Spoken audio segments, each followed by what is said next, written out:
Jesus Nazareno, awit at papuri alay namin sa'yo, hinggin ng dalangin at pagsamo ng bayan mo. Viva poong Jesus Nazareno.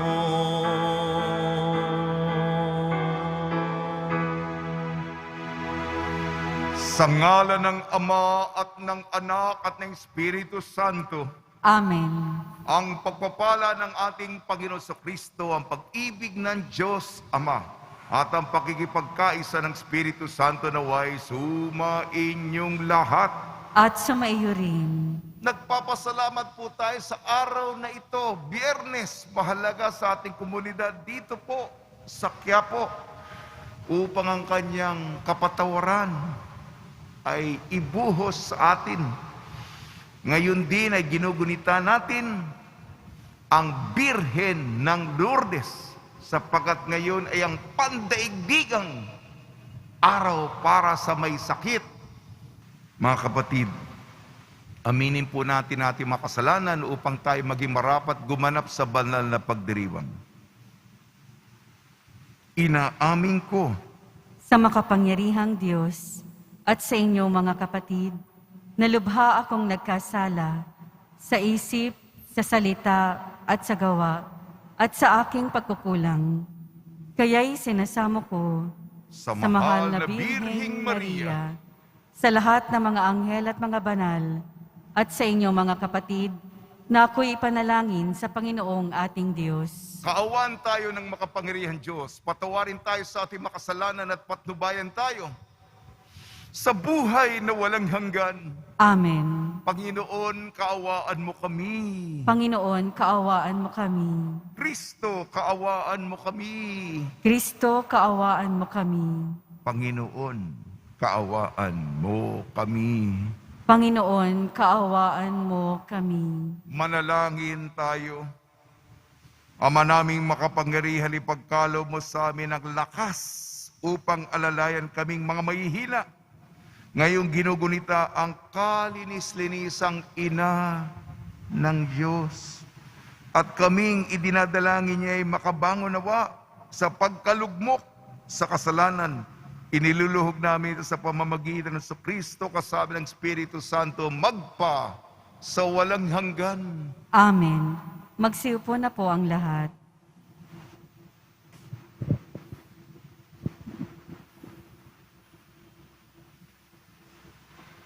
Pagbasa mula sa unang aklat ng mga hari.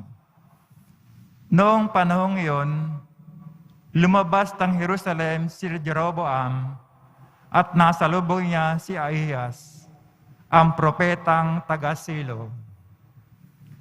Ito'y nag-iisa at bago ang dalang balabal. Walang ano-ano'y inalis ni Ahiyas ang kanyang balabal at pinagpunit-punit sa 12 piraso.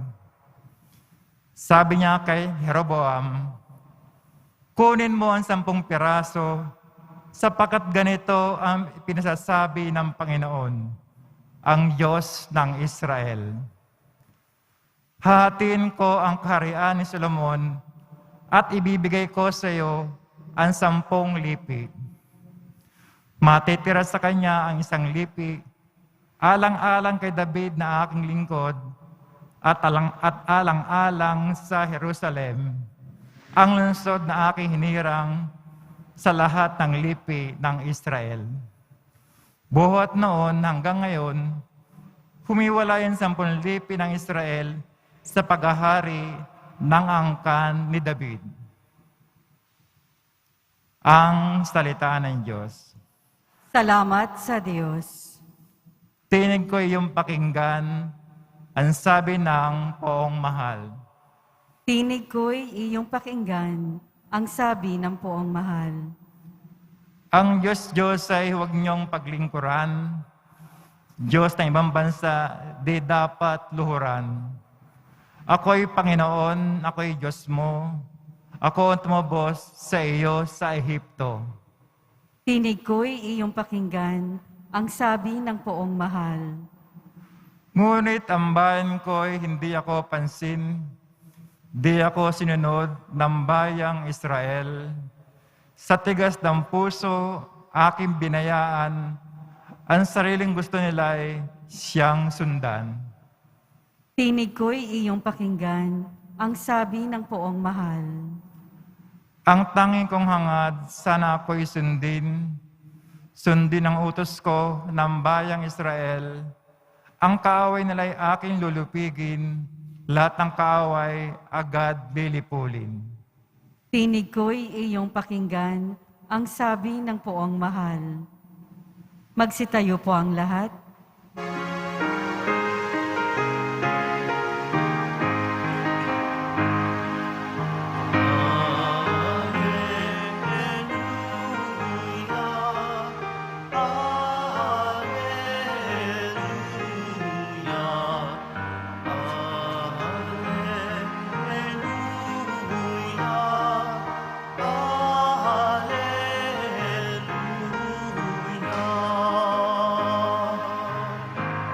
Kami iyong pangaralan upang aming matutuhan ang salitang bumubuhay. Alleluia,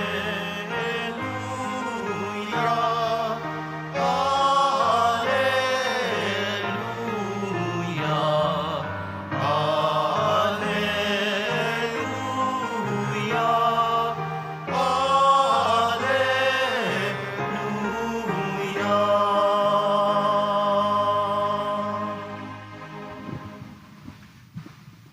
Sumainyo ang Panginoon. At sumayo rin. Ang mabuting balita ng Panginoon ayon kay San Marcos. Papuri sa iyo, Panginoon. Noong panahong yun, pagbabalik ni Jesus mula sa lupain ng Tiro, dumaan siya sa Sidon at nagpatuloy sa lawa ng Galilea matapos tahakin ang lupain ng Decapolis. Dinala sa kanya ang isang lalaking bingi at utal at ipinamanhik nila na ipatong sa taong ito ang kanyang kamay. Inilayo muna ni Jesus sa karamihan at isinuot ang kanyang mga daliri sa mga tainga nito. Pagkatapos lumura at hinipo ang dila nito. Tumingala si Jesus sa langit at nagbuntong hininga. At sinabi sa tao, Ephata. Ibig sabihin, mabuksan. At nakarinig na ito na wala na ang pagkautal at nakapagsalita na ng malinaw. Sinabi ni Jesus sa mga tao na huwag ibalita ito kanino man, ngunit kung kailan sila pinagbabawalan, ay lalo naman nilang ipinamamalita ito. Sila'y lubhang nang gilala sa tangwika. Anong buti ng kanyang ginawa? Nakaririnig ang mga bingi at nakapagsasalita ang mga pipi. Ang mabuting balita ng Panginoon. Pinupuri ka namin, Panginoong Hesukristo. Magsiupo na po ang lahat. Ngayong Biyernes na mahalaga, para sa ating komunidad sa Quiapo, binabati po namin kayo sa pagpapala, pagbibindisyon, pagbibiyaya, pagkakaloob ng napakaraming grasya mula sa ating napakabait na Nuestro Padre Jesus Nazareno. Dokumento ang Batikano. Tuwing pagkakaloob sa atin ng mga biyaya, mga indulhensyang plenarya, tayong mga mananampalataya, ipagdarasal natin ang mga may sakit pang gumaling. Hindi natin nakakalimutan itong direktiba mula sa Batikano. Kaya tayo bilang komunidad, patuloy pa rin tayong lumalangoy sa kanyang biyaya at grasya na ibinubuhos sa atin. Plenarya, ibig sabihin total, lubos. Alang-alang sa mga may sakit. Lalong-lalo na sa araw na ito. sa tulong, sa dasal ng mahal na Birhen ng Lourdes, pandaigdigang araw ng may sakit. At idugtong ko na kagad ang ating ebanghelyo ayon kay San Marcos. Ang mga may kapansanan, nawawala ang disabilidad. Mahirap yun. Ang mga may sakit, mga malulubha, ang mga terminal na kaso, milagrong gumagaling. Kailangan natin yun. Alang-alang sa ating mga kapatid na nahihirapan na, sumasakit na, ang kirot. At mamaya po, dadalhin po natin ang intensyon natin. Sapagkat ako po'y nagtapos doon sa eskwelahan doon, sa pambansang dambana ng Birhen ng Lourdes dito sa Retiro, sa Quezon City.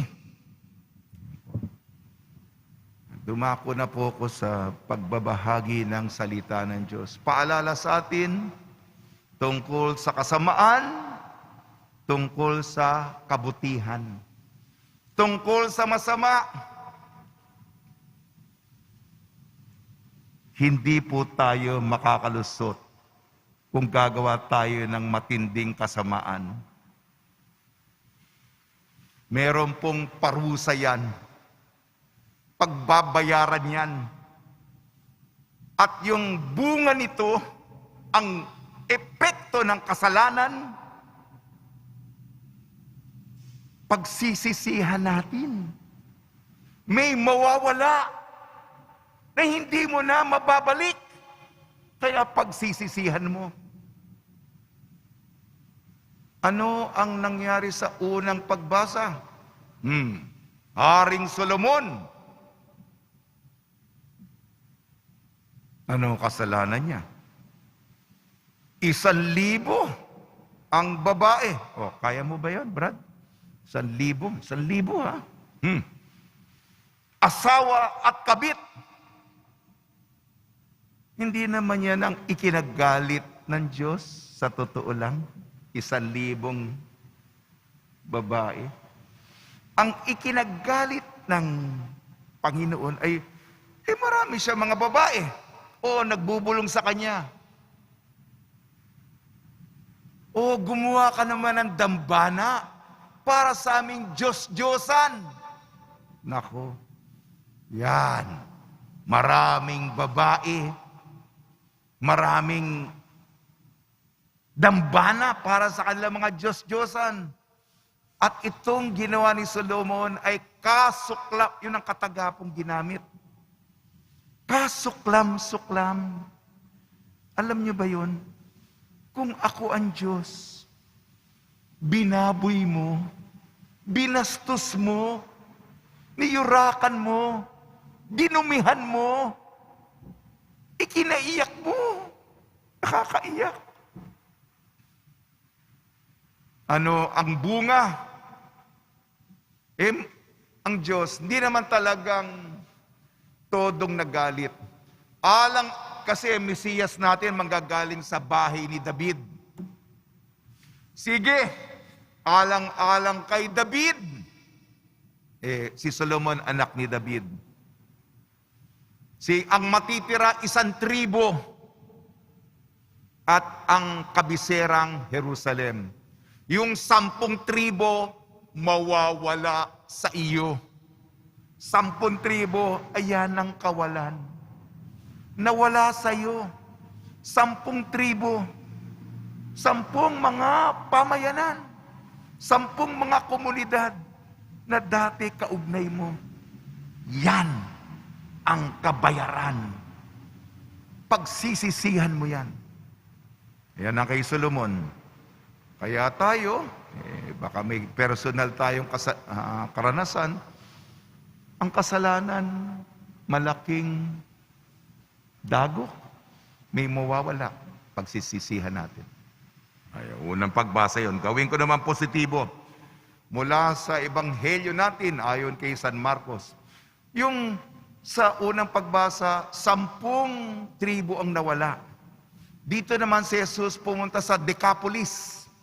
Ibig sabihin ng Decapolis, 10 lungsod.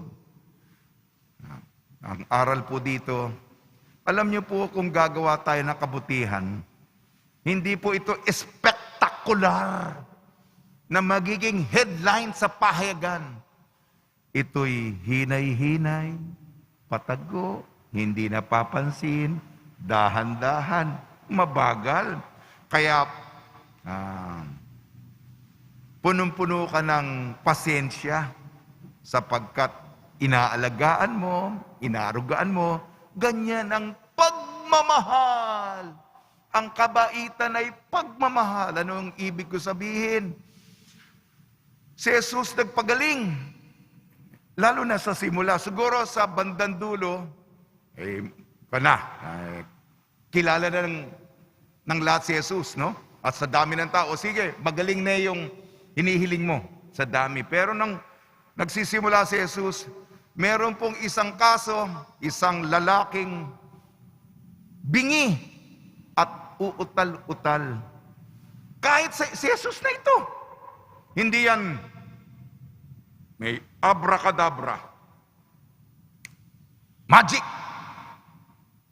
Paano yung proseso ni ang hinihiling ng mga tao? Ipatong mo ang iyong kamay. Yun ba lang ang ginawa ni Jesus? Yun lang ba? Anong ebanghelyo natin? Pinatawag niya ang may yung bingi at utal-utal, halika muna. Sinabi ng ebanghelyo, basa. Inilayo muna niya sa karamihan at isinuot ang kanyang mga daliri. Isa sa kanang tainga. Isa naman sa kaliwang tainga. Siguro ngayon, yung iba iba yung panahon natin ngayon. Merong reaksyon yan sa konteksto ng kasalukuyang pananaw. Pero ito yung ginawa ni Jesus. Daliri sa kaliwat kanang mga tainga. Lumura siya. Kung gagawin ko ito sa inyo, lulura. Lupa nun. Merong alikabok. Ginawang putik. Laway ni Jesus, dura. At, kung gagawin ko ito sa inyo ngayon, baka magreklamo kayo. Ginagaya ko lang naman ang ebanghelyo. Nilagay sa may bibig ng tao. Hindi pa, at ito, mahalaga ito. Paano nalaman ang mga detalye nito? Kasi, bihira naman kayong may alam ng banyagang lingwahe, di ba? Dito, yung original, epata. Ibig sabihin, mabuksan. Ibig sabihin, naalala ng mga tao yan. May mga kataga tayo na natutunan sa ibang mga kultura. Sabihin natin, mahalaga yun, naalala natin. Kaya ito, katulad nito, epata. Anong ginawa ni Jesus? Nilagay yung daliri sa tenga, lumura, yung putik nilagay sa bibig, nagbuntong hininga siya. Tumingala sa langit, nagdasal. At sinabi sa original na lingwahe, epata, ibig sabihin, para maintindihan natin, mabuksan. Ang haba naman ng proseso nito. At gumaling nga. At nagtaka ng gilala sa mga tao. Ang aral sa atin, may proseso, hindi kagad-kagad. Pagpapasensyahan mo, hindi ito magic, hindi ito instant, hindi ito automatic, hindi ito yung pagpasok mo sa toll highway, RFID.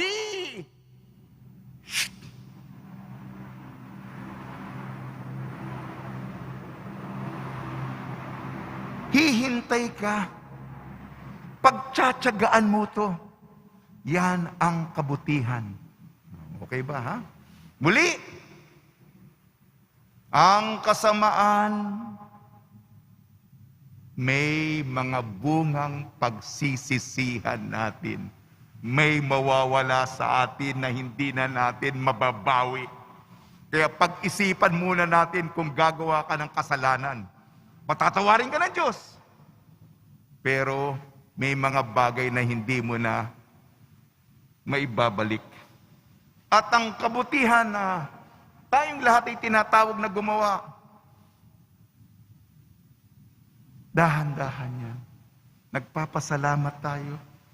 Sige lang, tuloy lang, mga pagmamahal. Binubuo natin yan. Unti-unti tayong pinapatong-patong natin ang mga maliliit na gawain hanggang isang masaganang aniyan. Sige po Patuloy po tayo magdadasal para sa mga may sakit. Salamat sa Diyos, malakas pa tayo, makisig pa tayo, nandito pa tayo. Pero marami pong may karamdaman po. Sa tulong ni Maria, Birhen ng Lourdes ni San Jose, nawa po, iwasan po natin ang kasalanan na pagsisisihan at tayo'y gumawa ng mabuti. Araw-araw, kahit walang nakakapansin. At ito'y dahil mga gawain ito ng pagmamahal para sa ating Nuestro Padre Jesus Nazareno. Amen.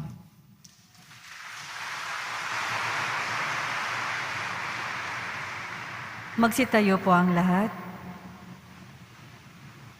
Minamahal kong mga kapatid, Diyos ng hiwaga, nasa tabi ka namin at nalalaman mo kung ano ang bumabagabag sa amin. Kaysa ni Maria, ang ina ng iyong anak at amin ding ina. Tugon po natin, Panginoon, umaasa kami sa iyo. Panginoon, umaasa kami sa iyo. Ang Santo Papa, mga obispo, mga pari at mga relihiyoso, naway maging tapat sa kanilang pangako sa Diyos, manalangin tayo. Panginoon, umaasa kami sa iyo. Ang mga mananampalataya, naway palakasin ang kanilang pagtitiwala at pananalig sa iyong tulong at maging handa nawa silang sundin ang iyong kalooban. Manalangin tayo. Panginoon, umaasa kami sa iyo. Ang mga pinahihirapan ng mga natatagong sakit, naway magpasan ng kanilang krus ng buong tapang, lalo na kung walang nakahandang dagling panlunas. Manalangin tayo. Panginoon, umaasa kami sa iyo. Ang mga may sakit, naway makatagpo ng kagalingan. Manalangin tayo. Panginoon, umaasa kami sa iyo. Panginoon, tulungan mo kami upang kami ay maging handang ipagkatiwala ang aming mga sarili sa iyo, katulad ng ginawa ni Maria. Hiniling namin sa pamamagitan ni Kristo, ang aming Panginoon. Amen. Magsiupo na po ang lahat.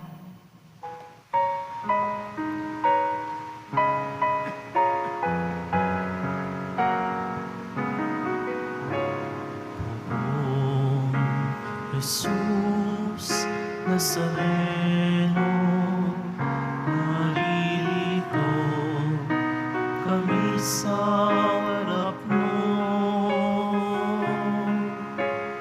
Alak at tinapay, alay namin sa'yo. Mula sa tangkay ng ubas sa putil ng trigo, upang maging dugo't katawan mo. Jesus Nazareno, alak at tinapay sa lanat ay nagbibigay buhay.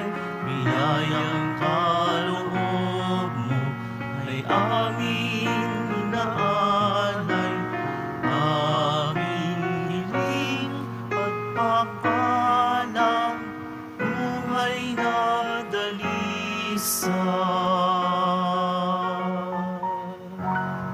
Magsitayo po ang lahat.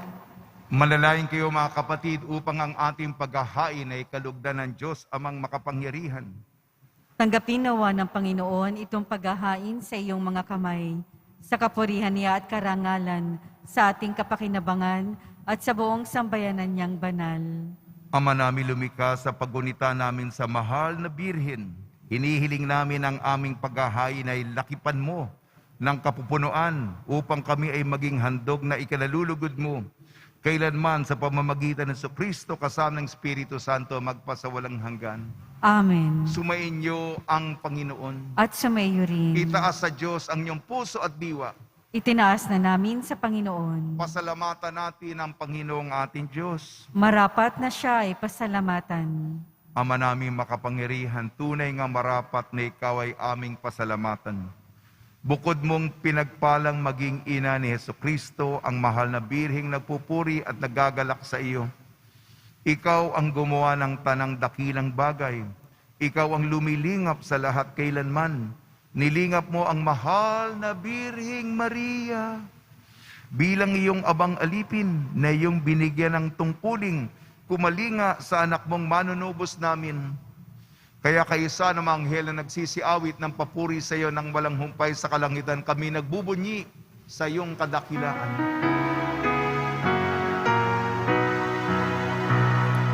Banal ka, buong may kapal. Banal ang iyong pangalan. Banal ang iyong kaharian. Langit lupa'y nagpupugay sa iyong kadakilaan. Dinarapilan ng lahat ang naparito mong anak, na siyang nagulat sa bulan, sa pilay ay nagpalakad, at nakiramay sa lahat. Magsiluhod po ang lahat. Ama naming banal, ikaw ang bukal ng tanang kabanalan. Kaya sa pamamagitan ng Espiritu, gawin mong banal ang mga kaloob na ito upang para sa amin maging katawan at dugo ng aming Panginoong Jesucristo. Bago niya pinagtiis ang kusang loob na maging handog, hinawakan niya ang tinapay, pinasalamatan kanya, pinaghati-hati niya yun, iniabot sa kanyang malagad at sinabi, "Tanggapin ninyong lahat ito at kanin, itong aking katawan ay hahandog para sa inyo."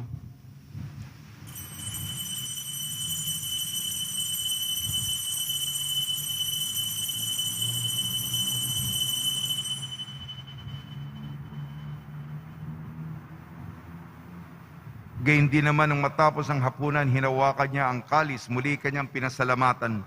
Iniabot niya ang kalis sa kanyang malagad at sinabi, "Tanggapin ninyong lahat ito at inumin, itong kalis ng aking dugo, ng bago at walang hanggantipan. Aking dugo na ibubuhos para sa inyo at para sa lahat. Sa ikapagpapatawad ng mga kasalanan, gawin ninyo ito sa pag-alala sa akin."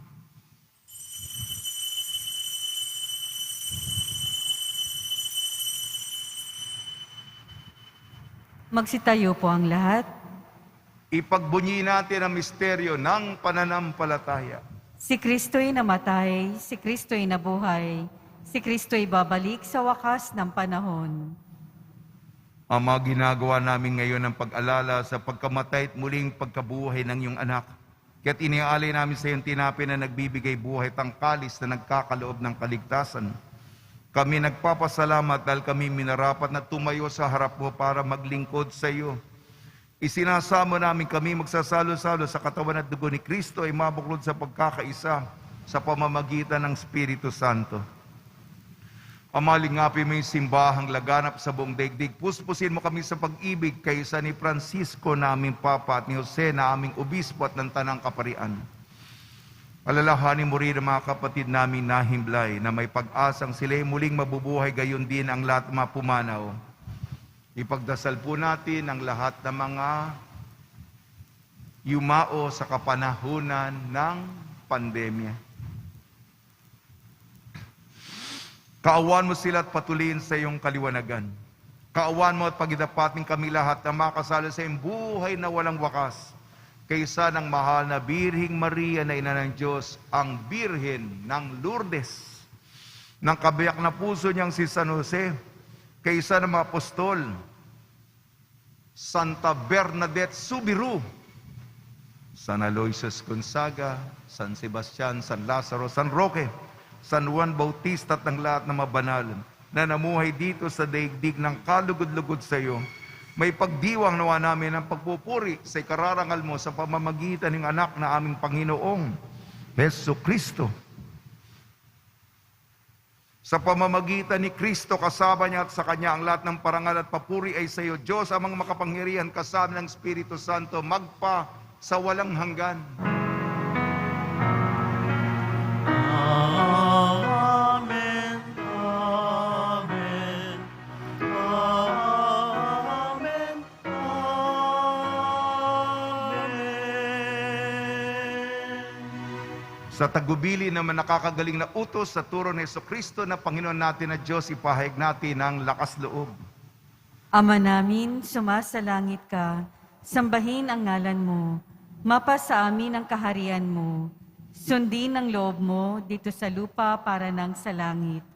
Bigyan mo po kami ngayon ng aming kakanin sa araw-araw, at patawarin mo kami sa aming mga sala, para ng pagpapatawad namin sa nagkakasala sa amin.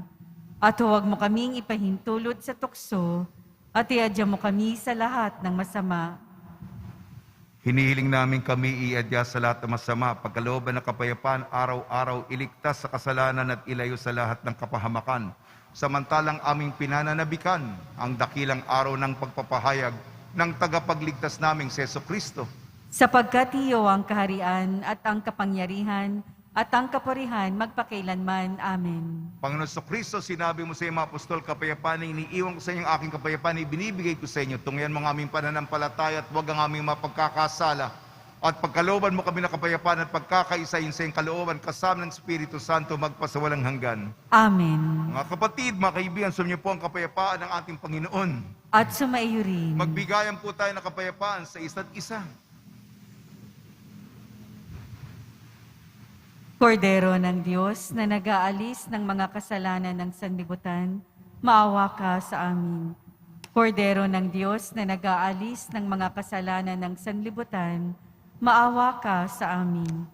Kordero ng Diyos na nag-aalis ng mga kasalanan ng sanlibutan, ipagkaloob mo sa amin ang kapayapaan. Magsiluhod po ang lahat.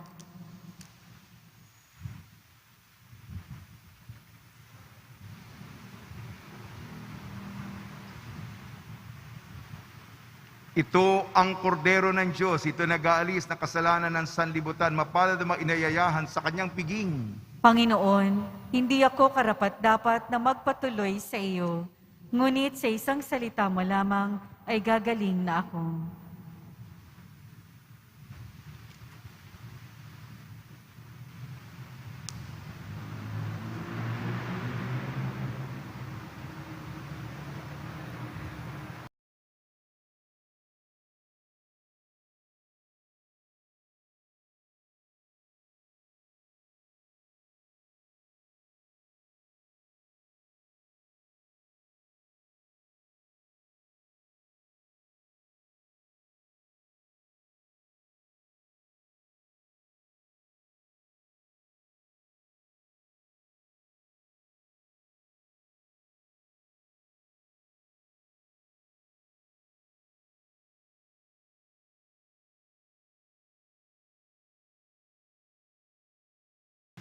Magsitayo po ang lahat.